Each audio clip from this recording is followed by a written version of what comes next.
Hello, magandang araw sa inyo lahat, mga kababayan ko dyan sa Pilipinas at sa buong mundo. Mayroon akong i-share sa inyo about dito sa ating kapasitor. Itong kapasitor ay dual type.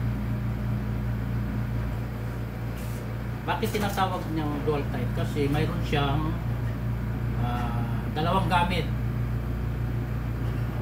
para sa ating compressor motor at saka yung isa ay para sa fan motor. So mayroon siyang kanya-kanyang value. So ito ang kanyang value ng ating para sa ating compressor is 55 microfarad, 370 volts, 60 Hz. At ito namang para sa ating fan motor is 5 microfarad,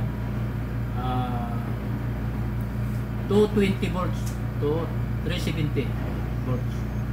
So ganun guys ang gamit nito para umandar yung ating compressor motor. So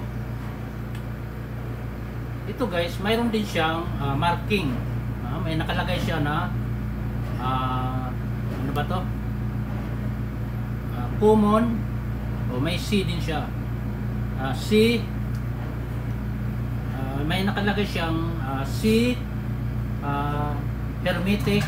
It's ang symbol niya is HER, hermetic. At yung isa may nakalagay siya na pan. So hindi ka maligaw kung kung mag-connect ka dito sa ating compressor motor, kung saan yung para sa compressor motor at saka sa fan motor. So ito guys, kung halimbawa naman wala siyang marking, so mayroon din itong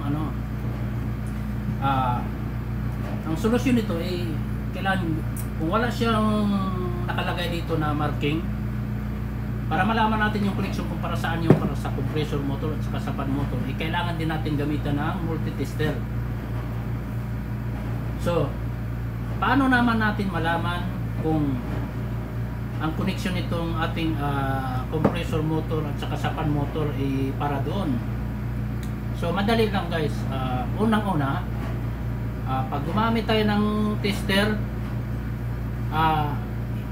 ang test part ng ating tester ay dito mag-umpisa sa common, sa C. Nakita guys, mayroong C nakalagay.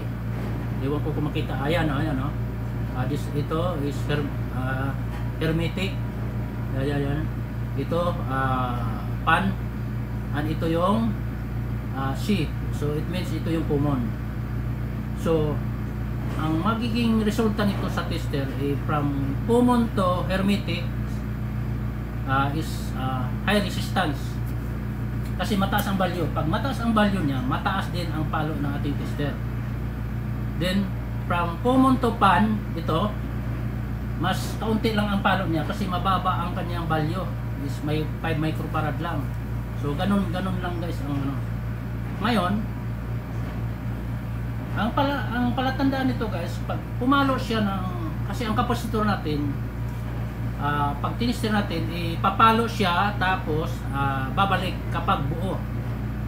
Ganon ang sign ng ating compressor na kapasitor na pagbuo.